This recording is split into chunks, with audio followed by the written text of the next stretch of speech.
ngarin na syadu kadonun to hikai pinanga bangalon bajabnon ngalon ru bas ngarin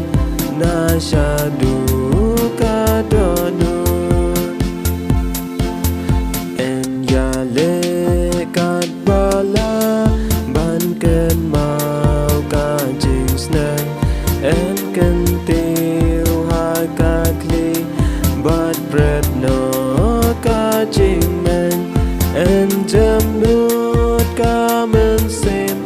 bat snarit ka donut en ko ngu ya utrai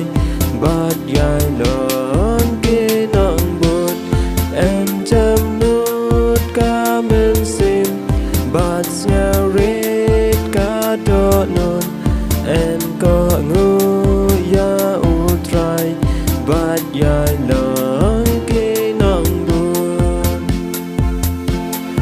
en sha sneng sha hikai bandup yo jing men toi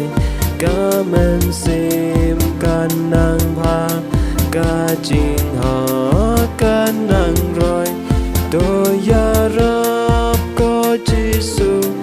badang tlot ka jing một to ai bor ya ka mon ban nom sa